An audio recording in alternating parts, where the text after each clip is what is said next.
Welcome to the Designer Practice Podcast. I'm your host, Kayla Das, and I am a Canadian social worker, business coach, and private practice owner. I love all things systems, strategies, and step-by-step processes, helping therapists and coaches design a private practice that doesn't only provide practice profitability, but also the time freedom that they had initially set out to achieve. In this podcast, we'll discuss everything from private practice startup to passive income to building automated systems so that you spend less time inside of your practice and more time outside of it doing the things that you love. Let's dive in.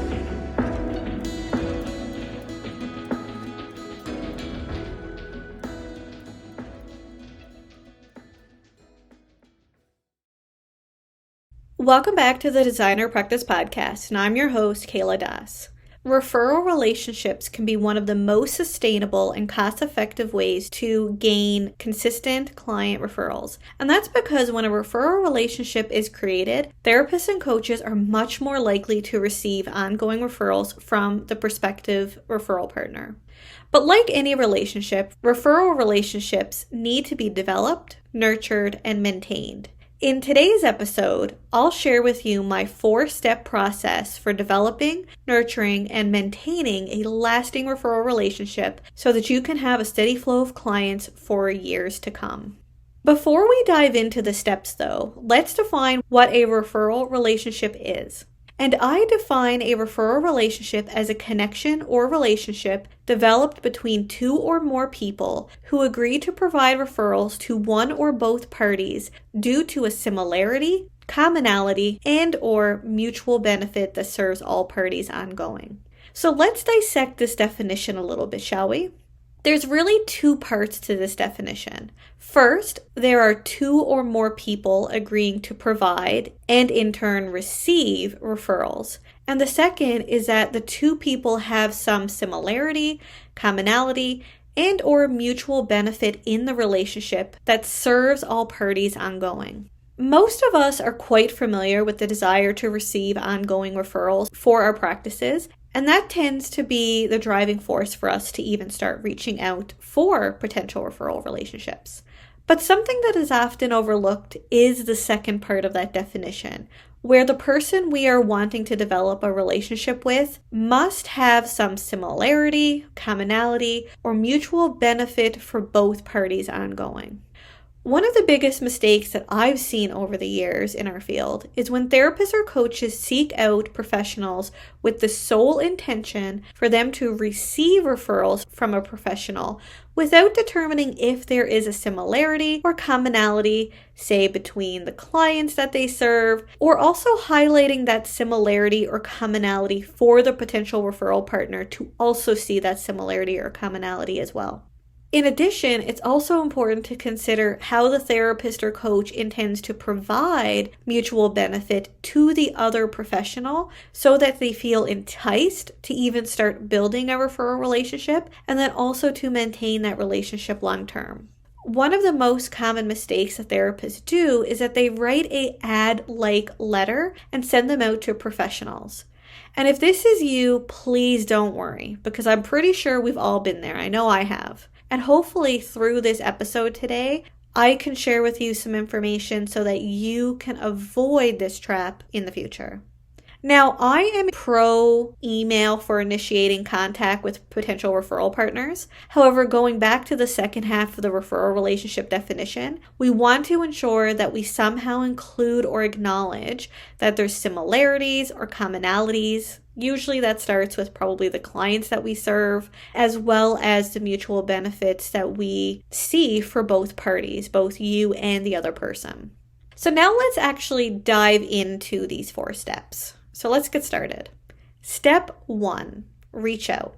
The first step to developing a lasting referral relationship is to reach out to someone who you believe could be a sustainable referral partner. And what I mean by that is to reach out to someone who you have a similarity or commonality with respect to the types of clients you serve, but not necessarily in direct competition with. And let me give you an example here. If you work with women experiencing postpartum depression, you might reach out to birthing centers, doulas, midwives, lactation consultants, and maybe even pediatricians because they may see babies shortly after birth and detect a need for your services for mom.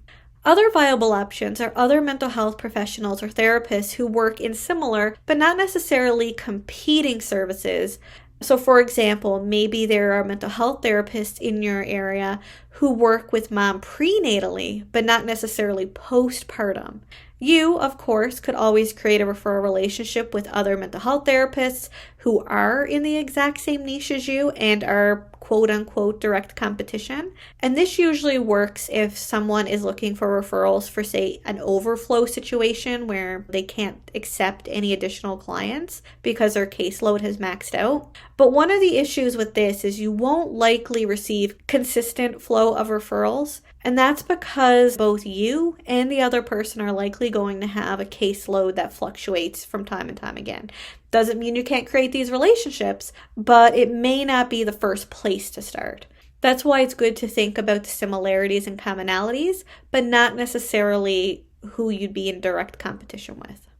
When considering to reach out to prospective referral partners, it is important to connect with them authentically. And what I mean by that is although you want to be professional in your communication, you'll want to avoid being too ad-like, impersonal, or too formal in your communication, especially if you choose to use written letters or emails as your method to reach out, because it can impact the connection factor that you will likely have to entice the person to actually return your email and connect with you. And I think we live in a world where we feel that we have to be highly intellectual or clinical to be able to show our expertise to people. However, that doesn't really create that connection piece. So it doesn't mean you can't be professional in what you write, but you don't necessarily have to write it as if you're CEO of a big corporation. You really want someone to feel enticed to actually return the email so that they can start building that referral relationship with you. So in other words, I do encourage you to be yourself, not to pretend to be someone that you're not, and also not to be one-sided with your ultimate ask. When I reach out to potential referral partners, I try to focus more on how I can help them versus how they can help me. Even though, of course, in the end, I want them to help me in some way too. But usually when we focus more on how we can help them, it usually entices at least a follow-up email and potentially a phone call moving forward. And I actually want you to think about it this way. Have you ever received an email or a phone call from someone that you just didn't know and they tried to pitch you something, whether it be a product, a service, or just to send referrals their way? How did you feel when you received that email? Was the person authentic or were they inauthentic? Did you like or dislike their approach? And also, what actions did you take after receiving the email or the phone call? Did you delete the message or did you actually follow up? The best way to determine how to reach out to someone is actually to determine what you would do if you received the same type of communication. Typically, the most effective emails or phone calls are those that are personal, authentic, and also highlights mutual benefit for both parties, not just one, i.e. yourself. In my business coaching, I tend to receive emails probably every other day for something, and I can tell you what's worked and what hasn't worked for me.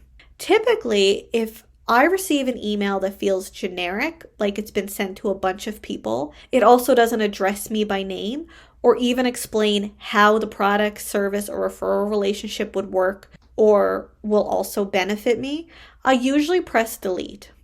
However, if the person addresses me by name, highlights the similarities or commonalities of our services, it shows me that they actually did their research and they know a little bit about me and my business, and it also explains how they see a relationship working ongoing, I'm at least enticed to book a follow-up call with them to learn more.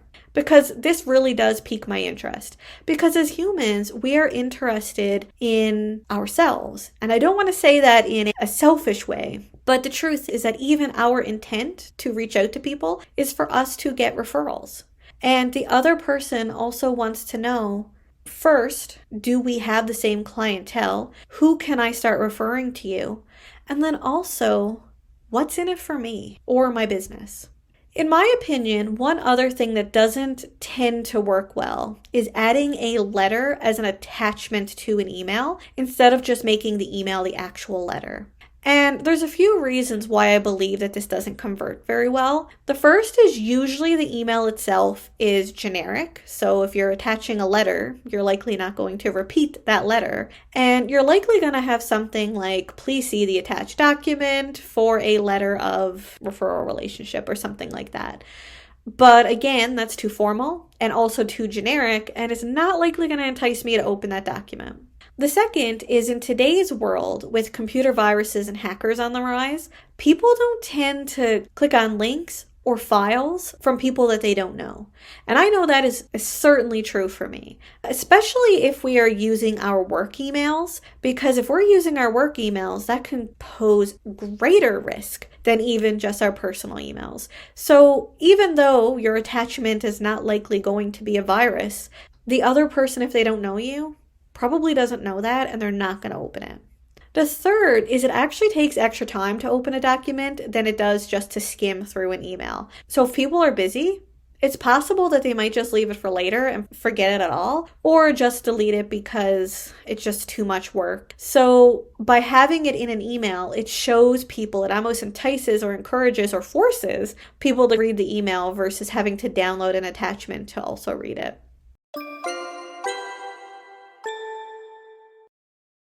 Whether you're a social worker, psychologist, or psychotherapist, as a regulated health professional, you have special considerations and risks compared to other traditional business models.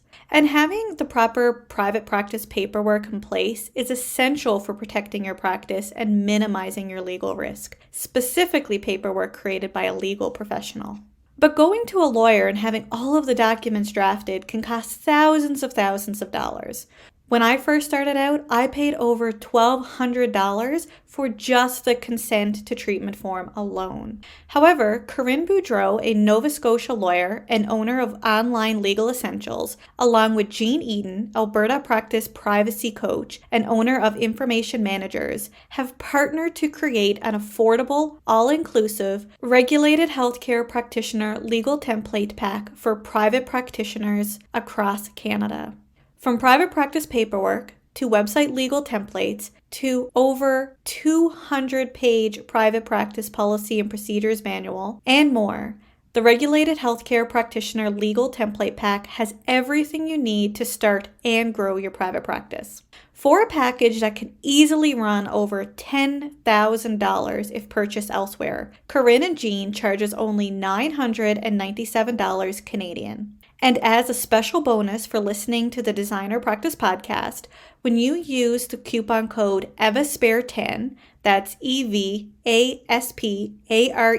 10 at purchase, you'll receive an additional 10% off the regular price. Start protecting your practice today and check out the Regulated Healthcare Practitioner Legal Template Pack by checking out kayladas.com/online legal essentials. That's kayladas.com/online legal essentials.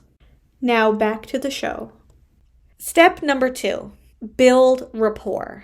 So the second step to developing a lasting relationship is to start building rapport with the prospective referral partner. One of the best call to actions on any email is to ask them to schedule a call with you, and even if appropriate, to have coffee. Coffee dates still work, even post-pandemic. And let's be honest, as humans, we are social creatures, and when we know someone personally, we are much more likely to start building a relationship with that person. Similar to friendships, referral relationships requires that each person get to know each other and ultimately like each other for that relationship to work. And as a therapist myself, I only give referrals to people that I've met and actually know, because I want to know that when I give a referral to a client, that I am referring them to someone who is going to treat them just as good or even better than I would. So prospective referral partners are likely thinking the same because they want to know, is this person someone that I feel comfortable referring my clients to? And if they don't know you, they're probably not going to feel very comfortable about referring to you.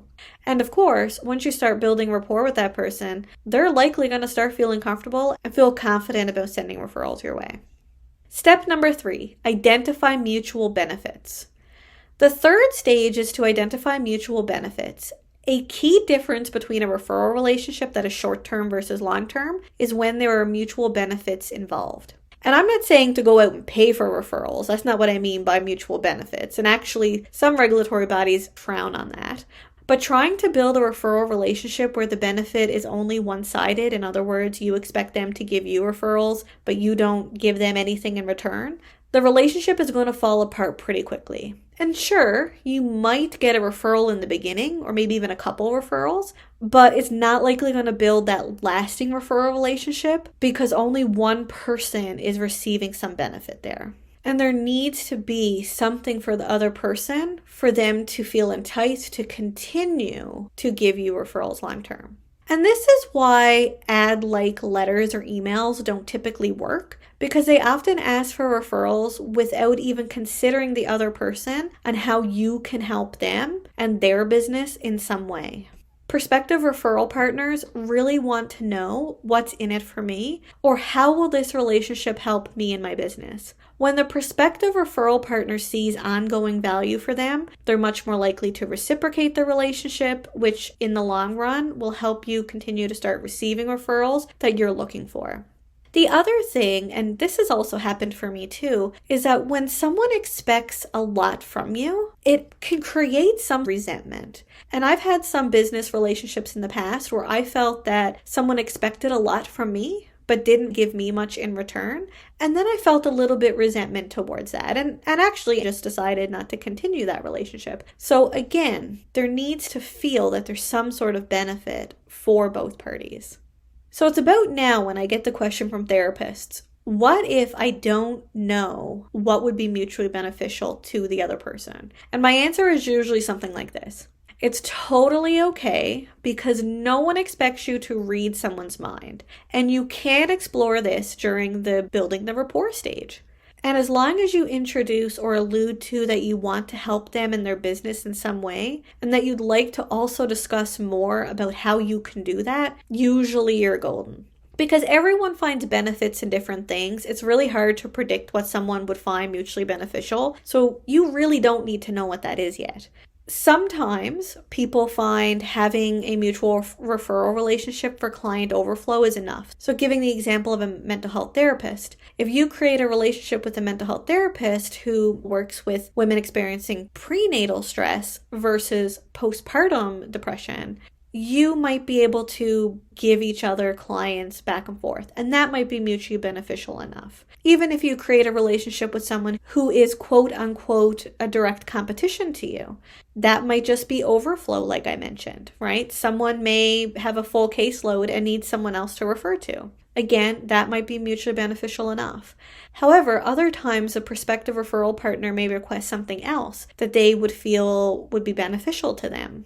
And also, I can't underestimate that sometimes even just having a connection built through the building rapport stage, like having a colleague or professional confidant, is also the benefit that matters the most.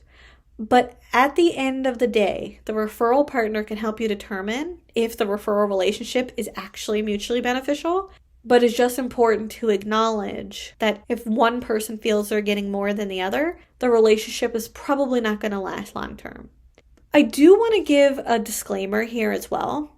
This step is about mutual benefits. So if prospective referral partners ask you for something that you know you cannot provide for whatever reason, maybe ethical or otherwise, you can always provide a counteroffer, or you can be honest that you cannot fulfill their request and ask if there's something else that you can help them with. And also, not all referral relationships will work out for various reasons, and that's okay.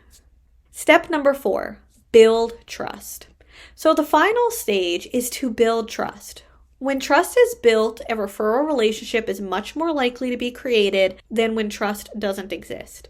Like I said before, at the end of the day, referral partners want to know that when they refer clients, that their clients will be served just as good or better by you.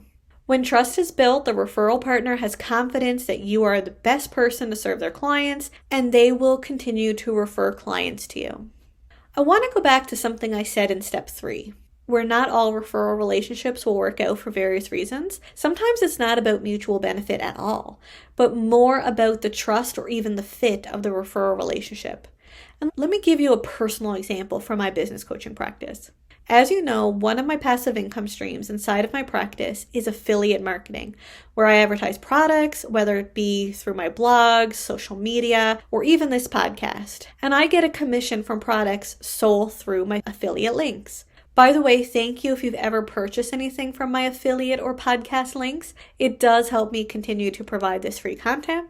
But anyway, it's important for me to only share products that I've either used or genuinely support through the rapport that I've built with a person or their company. And from time to time, someone I've never heard of will reach out and ask if I want to be an affiliate for them. And if they entice me by using the steps I've listed in this podcast, I'll reach out and book a call with them just to learn more about what it is that they're trying to sell and how it might help you, the listener, my ideal client. But there's been times through the rapport building stage where I didn't see a fit between the product, service, or affiliate relationship. Whether it be because I didn't feel the product was something my listeners would be interested in or benefit from, or I felt the values or vision of their business might be very different from my own, or I just simply didn't trust that they had my listeners' best interests at heart.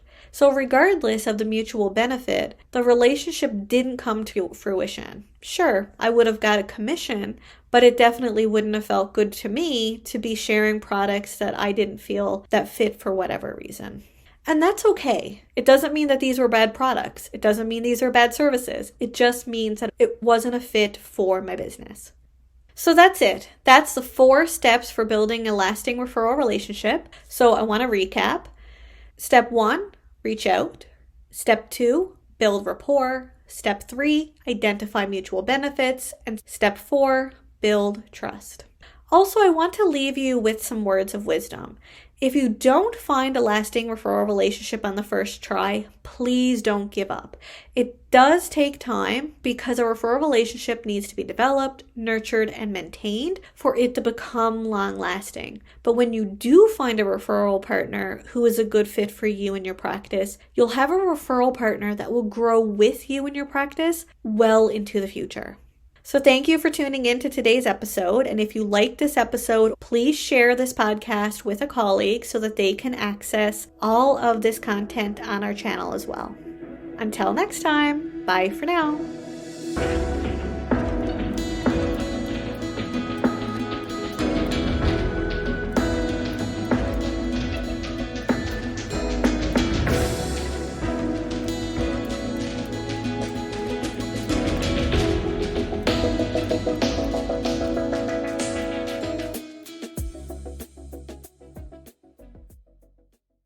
Please be advised that the podcast advertisements and links in this episode may be affiliate and or sponsor links where Evaspare Inc. and the Designer Practice Podcast receive compensation for sales or signups made through link clicks. This helps the Designer Practice Podcast continue to provide free and valuable content to you each week. Thank you, and we appreciate your support.